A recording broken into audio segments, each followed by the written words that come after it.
Hello friends, welcome to my channel stories by Garima Kushwaha. दोस्तों, जैसा कि आप जानते हैं, मैं हर रोज़ आपके लिए अलग अलग और रहस्यमयी कहानियाँ लेकर आती हूँ और कुछ इसी तरह की कहानी मैं आज भी आपके लिए लेकर आई हूँ। तो चलिए शुरू करते हैं हमारी आज की वीडियो। अगली सुबह मेरी नींद बहुत जल्दी खुल गई। आमतौर पर ऐसा कम ही होता था, पर इतनी जल्दी नींद खुलने के बाद भी मैं काफ़ी तरोताज़ा महसूस कर रहा था। शायद इसकी वजह ये थी कि मैं आम दिनों से थोड़ा जल्दी सो गया था कल रात। ऐसे मैं आमतौर पर बहुत देर तक जागता रहता हूँ और आज इतनी सुबह उठकर मुझे अच्छा लग रहा था। मेरे कमरे के बाहर से मुझे आसपास का सारा नज़ारा दिखाई दे रहा था। कमरे में एक छोटा सा टेबल लैंप चल रहा था। अंधेरा फैला हुआ था, फिर भी मुझे एक सुकून का सा एहसास हो रहा था। पर पता नहीं क्यों कल रैचेट के पिता के कमरे में मुझे एक अजीब सी बेचैनी, एक अजीब सा भारीपन महसूस हो रहा था जो मैं शब्दों में बयां नहीं कर सकता। खैर, मैं अपने कमरे से बाहर आया। मैंने देखा रैचेट भी जाग चुका है। शायद उसकी भी आदत ऐसी ही होगी, वो सुबह जल्दी उठ जाता होगा। उसके कमरे में जाने के बाद मैंने उसे सबसे पहला सवाल किया, तो कल रात तुम ठीक से सोए? हाँ, मैं ठीक से सो पाया। और तुम? हाँ, बिल्कुल, आम दिनों से ज़्यादा बेहतर। मैं काफ़ी तरोताज़ा महसूस कर रहा हूँ। चलो तुम्हारे डैड के कमरे में चलते हैं। हाँ, चलो। उसके बाद वो दोनों रैचेट के पिता के कमरे की तरफ गए। वहाँ जाने के बाद उन्होंने देखा कि रैचेट के पिता अभी भी सो रहे थे। मेरे ख्याल में उन्हें आराम करने देना चाहिए। चलो हम नीचे चलते हैं। हाँ, मैंने नाश्ता तैयार करवा दिया है। चलो अब नाश्ता कर लो और फिर मैं तुम्हें आसपास का इलाका दिखाता हूँ। कुछ लोगों से मिलाता हूँ जो ज़रूरत पे मदद कर सकते हैं तुम्हारी, क्योंकि मैं हर वक्त यहाँ नहीं रह पाऊँगा तुम्हारे साथ। तो तुम्हें जब ज़रूरत हो तो तुम उनकी मदद ले सकते हो। नाश्ता करने के बाद वो मुझे आसपास का इलाका दिखाने ले गया और मुझे ये जानकर बड़ा अचंभा सा महसूस हुआ कि उस इलाके में उसे तकरीबन हर कोई जानता था। हर कोई, रास्ते से गुजरने वाले हर एक इंसान की नज़र उस पर ही थी और उनमें से अधिकतर उसे झुककर सलाम कर रहे थे। मुझे ये देखकर बड़ा ही छोटा महसूस हुआ। मुझे लगा कि वो कितना ख़ास है। पर खैर, मैं अपनी जगह ठीक हूँ और वो अपनी जगह।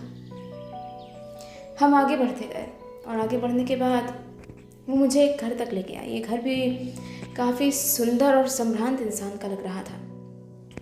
उसने घर के आगे जाकर डोरबेल बजाई। हेलो हेलो,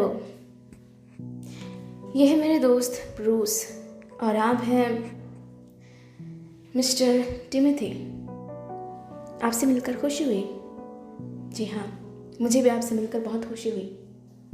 देखिए मिस्टर टिमोथी, मेरे दोस्त अब यहाँ कुछ दिनों तक हमारे साथ ही रहने वाले हैं और हो सकता है इन्हें गाहे बगाहे कभी आपकी ज़रूरत पड़ जाए। आप जानते हैं मेरे पिता की हालत कितनी ख़राब है इन दिनों, और ये उसी सिलसिले में यहाँ आए हैं हमारी मदद करने के लिए। तो अगर कभी इन्हें ज़रूरत पड़े तो प्लीज़ इनकी मदद कर दीजिएगा। वो यहाँ नए हैं और इसलिए आसपास के लोगों से जान पहचान होना ज़रूरी है। ओह, बेझिझक, आप जानते ही होंगे मैं मिस्टर ब्रूस, मेरा औजारों का कारोबार है और कभी आपको किसी चीज़ की ज़रूरत पड़े, मसलन रस्सी या फिर ऐसे ही किसी चीज़ की, तो आप बेझिझक यहाँ आ सकते हैं। और अगर आपको कभी मदद की भी ज़रूरत हो तो प्लीज़ मेरे यहाँ आइएगा, मैं आपकी मदद ज़रूर करूँगा। बहुत बहुत शुक्रिया तुम्हारा टिमोथी, ये तो मेरा फ़र्ज़ है। चलो आओ बैठो, मैं अभी तुम्हारे लिए चाय बनाता हूँ। ओह नहीं, प्लीज़, हम थोड़ी जल्दी में हैं, मुझे काम पर भी जाना है और ब्रूस को शहर के बाकी लोगों से भी मिलाना है। तो तुम समझ सकते होंगे, है ना? हाँ, मैं समझ सकता हूँ और तुम्हारे आगे की यात्रा के लिए गुड लक। Thank you. उसके बाद उसके बाद रैचेट मुझे कई ऐसे लोगों के पास लेकर गया जो ज़रूरत पर मेरे काम आ सकते थे। और फिर आखिर में जब हम वापस आने लगे तब हमें सड़क पर घूमता हुआ एक छोटा सा लड़का नज़र आया। वो दिखने में छोटा था पर उसके कपड़े और उसका अंदाज़ बिल्कुल किसी बहुत अनुभवी इंसान जैसा था। शायद ज़िंदगी के अनुभव ने उसे ऐसा बना दिया था। उसके बाद रैचेट ने मेरा उससे भी परिचय करवाया। ओह ब्रूस, इससे मिलना तो बहुत ज़रूरी है ना? Hello mister Bruce. हेलो। ये कौन है? रैचेट? ओह, ये यही सड़कों पर रहता है, एक अनाथ बच्चा है। इसका नाम ओलिवर है। और जानते हो, ये ज़रूरत पड़ने पर बहुत काम आता है। ये सड़कों पर घूमता फिरना तुम्हें यही मिल जाएगा, इसी आसपास के इलाके में। और उसके बाद अगर तुम्हें किसी के पास कोई संदेश भेजना है, कोई चीज़ बाज़ार से मंगानी है और वो भी जल्द से जल्द, तुम इसे याद कर सकते हो। ये तुम्हारा काम फ़ौरन करवा देगा। बस तुम्हारा काम इसे एक चिट्ठी पर लिख कर दे दो और ये उसे उसके हकदार तक पहुंचा देगा। और इसके बदले में तुम्हें सिर्फ कुछ पैसे देने होंगे। फिर तो तुम बहुत काम के आदमी हो, है ना ओलिवर? जी हाँ, जब भी आप कहें सर। ठीक है फिर तो मेरे ख्याल में अधिकतर लोगों को तुम जान ही चुके हो। और अब चलो घर वापस चलते हैं। डैड को ज़्यादा देर तक अकेले छोड़ना भी ठीक नहीं है। हाँ, तुम ठीक कह रहे हो। हम वापस आ ही रहे थे कि तभी रास्ते में हमें एक बूढ़े इंसान दिखे और उनके पहनावे को देखकर ही मैं समझ गया था कि वो एक चर्च के पादरी हैं। उन्होंने हमें देखते ही हमें रोका। ओह हेलो रैचेट, तुम्हारे पिता कैसे हैं अब? वो ठीक हैं, पर आपको कैसे पता?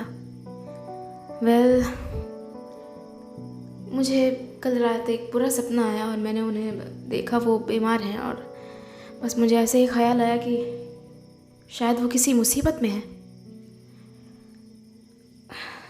आपका बहुत शुक्रिया फादर। पर हाँ, ये सच है कि वो एक परेशानी में है, बहुत बड़ी परेशानी।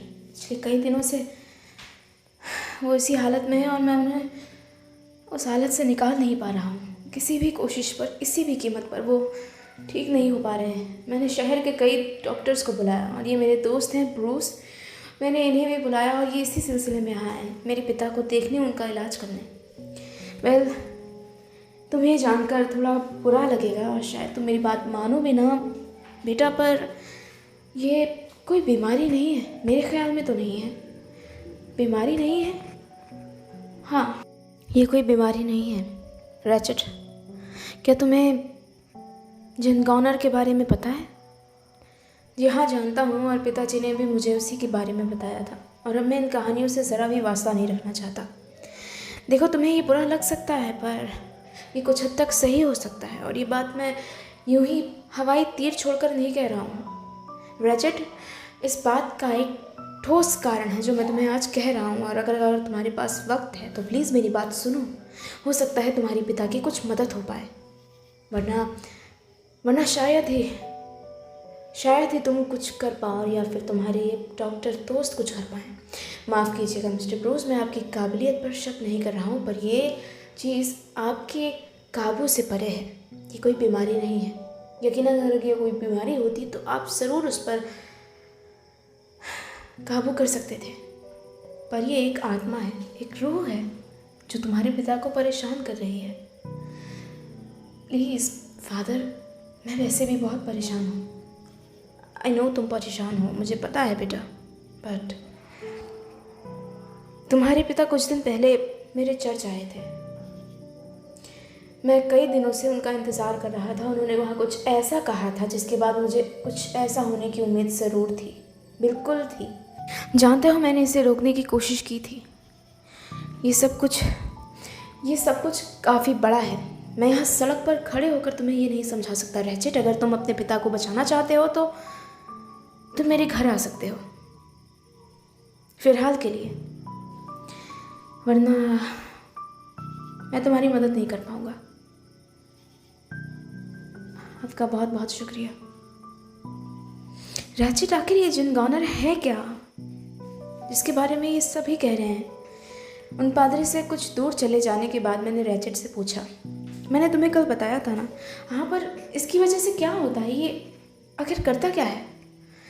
जब किसी आत्मा को अपना बदला लेना होता है, वो वक्त से पहले मर जाते हैं, तब वो बदला लेने के लिए अपने शिकार के पास आते हैं, और फिर जब उनका शिकार नींद में होता है तब उसे वो काट लेते हैं और उन्हें श्राप दे देते हैं, जिसकी वजह से उनका शिकार धीरे धीरे बीमार होने लगता है, और धीरे धीरे बीमार होते होते एक दिन गुजर जाता है। पागलपन, त्वचा से जुड़ी हुई बीमारियां और धीरे धीरे गिरता हुआ शरीर, ये सब कुछ उसकी निशानी है।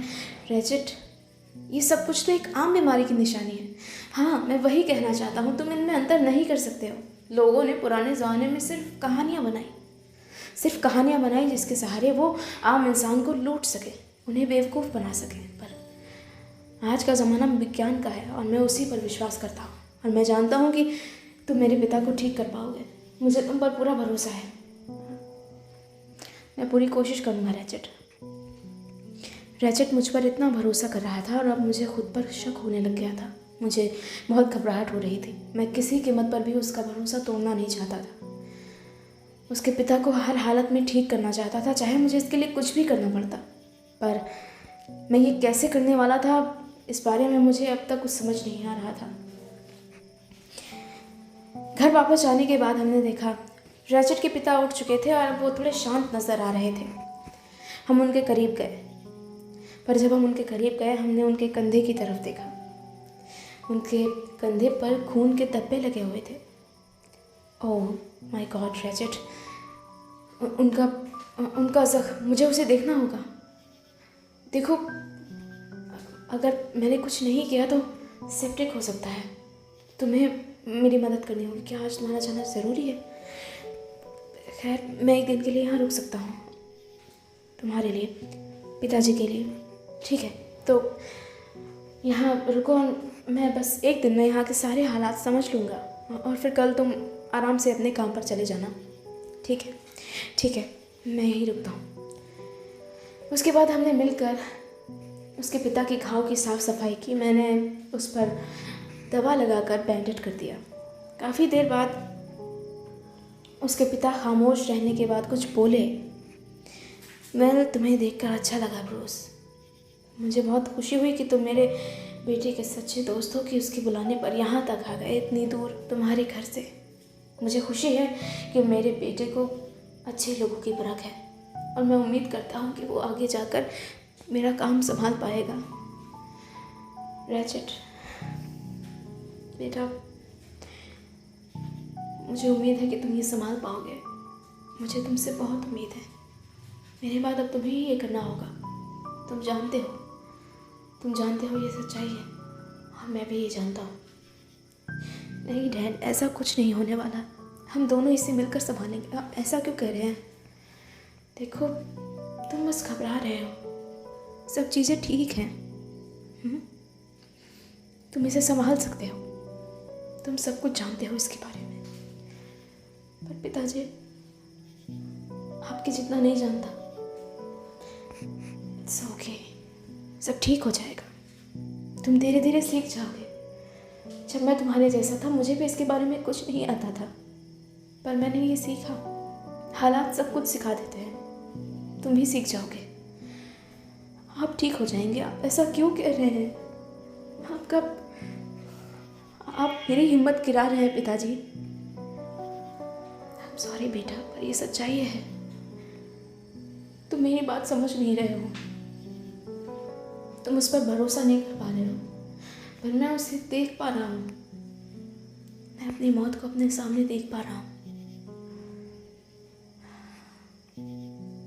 आप ऐसा क्यों कह रहे हैं?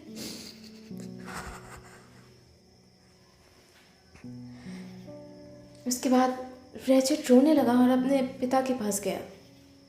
वो उनके करीब जाकर उनके गले लगकर रोने लग गया। और मुझे लगा कि उस वक्त मुझे कमरे से बाहर चले जाना चाहिए, सो मैं कमरे से बाहर निकल आया। बाहर निकलने के बाद मैं काफ़ी देर तक गलियारे में खड़ा रहा और रैचेट का इंतज़ार करता रहा। कुछ देर बाद रैचेट बाहर आया और उसने कहा, तुम उनकी मदद करोगे ना? मैं तुम पर भरोसा करता हूँ ब्रूस। जानते हो, मैं तुम्हारे जितना भरोसा और किसी पर नहीं कर सकता। मुझे उम्मीद है तुम मेरे पिता का ख्याल वैसे ही रखोगे जैसे तुम अपने पिता का रखते हैं, अगर वो बीमार होते, है ना? हाँ, मैं ऐसा ही करूँगा। रैचेट प्लीज़, तुम्हें भी आराम की ज़रूरत है। शाम के वक्त अचानक ही फिर से रैचेट के पिता को एक अजीबोगरीब दौरा आया। वो फिर से उसी तरह चीखने चिल्लाने लग गए। उनकी सांसें ऊपर नीचे हो रही थी। इससे पहले कि हम में से कोई भी कुछ कर पाता, वो अपने कमरे से निकले और भागते हुए सीढ़ियों की तरफ आए और सीढ़ियों से पैर फिसलने की वजह से वो नीचे गिर गए और उनके सर पर गहरी चोट आ गई। रैचेट ये देखकर और ज़्यादा परेशान हो गया। मुझे कुछ समझ नहीं आ रहा ब्रूस, कुछ समझ नहीं आ रहा। अगर उनकी हालत ऐसी रही तो बीमारी से पहले कोई ना कोई हादसा उन्हें ले जाएगा। नहीं, कुछ नहीं होगा। मैंने उन काउंसलर को चिट्ठी भेज दी है, वो यहाँ 1-2 दिन में आ जाएंगे। मेरे कहने से रैचेट, क्या तुम मेरी एक बात मानोगे? क्या? मैंने काफ़ी देर इसके बारे में सोचा और अब तुमसे बस एक बात कहना चाहता हूँ। क्या? मुझसे बताओ। रैचेट, क्या तुम उन पादरी से मिलना नहीं चाहोगे एक भी बार? हो सकता है तुम्हारे पिता ने उनसे कुछ खास, कुछ ज़रूरी कहा हो। तुम जानते हो ना, तुम्हारे पिता किसी चीज़ से बहुत ज़्यादा डर रहे हैं और इस वजह से वो अचानक ही घबरा कर भागते हैं या फिर चिल्लाते हैं या फिर जो भी उनके साथ ये हो रहा है। तो तुम क्या कहना चाहते हो? तुम इन चीज़ों पर यकीन करते हो? नहीं, मैं यकीन नहीं करता हूँ, पर मैं बस इतना कहना चाहता हूँ कि उनके पास जाने से शायद हमें कुछ ऐसा पता चले जिसका हम हल निकाल सकें। हमें पता चले कि शायद तुम्हारे पिता को क्या परेशानी है या क्या चीज़ उन्हें डरा रही है। तो शायद हम उनके डर का इलाज कर सकें या उन्हें समझा सकें या उन्हें बेहतर महसूस करा सकें। ठीक है, तुम्हारे डैड को वो इंजेक्शन दे दिया है। वो कुछ देर सोते रहेंगे और तब तक हम अपना काम कर लेंगे, है ना? ठीक है, चलो मेरे साथ। उसके बाद रैचेट और मैं, हम दोनों ने अपने कपड़े लिए, अपने हैट्स पहने और उसके बाद हम सड़कों पर आगे बढ़ते चले गए। काफ़ी देर के पैदल सफ़र करने के बाद हम धीरे धीरे घर के सामने पहुँचे। रैचेट ने आगे बढ़कर दरवाज़ा खटखटाया और थोड़ी देर बाद दरवाज़ा खुल गया। Hello father Joseph. Hello ratchet, तुम्हें देखने की उम्मीद नहीं थी मुझे। खैर, अंदर आओ। तो बैठो, मैं तुम्हारे लिए चाय का इंतज़ाम करता हूँ। नहीं, मुझे इन सब चीज़ों की ज़रूरत नहीं है। हम बस यहाँ आपसे उस बारे में बात करने आए हैं जिसके बारे में आप सुबह कुछ कह रहे थे। आपने कुछ कहा था सुबह। ओह रैचेट, बेहतर होगा कि ये सब सुनने के लिए तुम आराम से बैठ जाओ। शायद चीज़ें तुम्हारी समझ से परे होने वाली हैं या तुम्हारी सोच से बिल्कुल उलट, तो इसलिए मैं चाहूँगा तुम बैठ जाओ। क्या मतलब है आपका? एक बार बैठ तो जाओ। उसके बाद रैचेट और मैं वहाँ पास ही बड़े कुशन पर बैठ गए और उसके बाद फादर जोसेफ ने कहना शुरू किया। देखो, तुम सालों तक शहर में रहे, तुमने वहीं रहकर पढ़ाई की, तुम अपने पिता के पास ज़्यादा दिन नहीं रहे हैं ना रैचेट? जी हाँ, आप मुझे मेरे नाम से बुला सकते हैं, प्लीज़। ओके, ठीक है। एडवर्ड, देखो, तुम अपने पिता को शायद उतने करीब से नहीं जानते हो जितना मैं जानता हूँ। जानते हो ना, मैं तुम्हारे पैदा होने से पहले से यहाँ पर हूँ। तुम्हारे पिता को सालों से देखा है मैंने, उनके काम करने के तरीक़ों से वाकिफ़ हूँ मैं अच्छे से जानता हूँ तुम्हारे पिता लोगों को उधार पैसे दिया करते थे, ब्याज पर, और फिर बदले में अच्छी रकम वापस लिया करते थे। इसमें कोई बड़ी बात नहीं है, गांव में कई लोग ऐसा करते हैं, ये उसूल है इस काम का। अगर वो पैसे वापस नहीं लेंगे तो हम कंगाल हो जाएंगे। मैं जानता हूँ, पर तुम शायद नहीं जानते। किसी वक्त तुम्हारे पिता इस गांव में एक अच्छी छवि नहीं रखते थे एडवर्ड। तुम जितने दिनों कॉलेज रहे, जितने दिनों तुम शहर में रहे, उतने दिनों तुम्हारे पिता ने जो भी काम किया, लोगों के प्रति उनका जैसा रवैया था, लोग उन्हें पसंद नहीं करते थे। वो अपने काम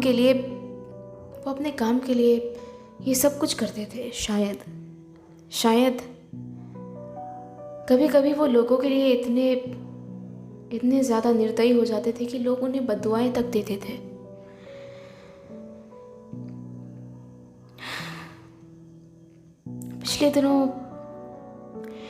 पिछले दिनों वो मेरे पास आए थे। ये बात बहुत नई नहीं है, इस बात को बीते तकरीबन 8 से 9 महीने बीत चुके हैं जब वो यहाँ मेरे पास आए थे। वो चर्च आए थे, और जानते हो वो वहाँ क्या करने आए थे? वो वहाँ आए थे कन्फेशन बॉक्स का इस्तेमाल करने के लिए। और अब मैं तुम्हें बताऊंगा कि उन्होंने वहाँ कन्फेशन बॉक्स में क्या कबूला उन्होंने। तो दोस्तों, इसी के साथ ख़त्म होती है मेरी आज की कहानी। आपको कैसी लगी ये मुझे कमेंट बॉक्स में कमेंट करके ज़रूर बताइएगा। अगर आप मेरे चैनल पर नए हैं तो प्लीज़ चैनल को सब्सक्राइब कर लीजिएगा, और अगर वीडियो पसंद आई हो तो वीडियो को लाइक और शेयर करना बिल्कुल मत भूलिएगा। Thank you.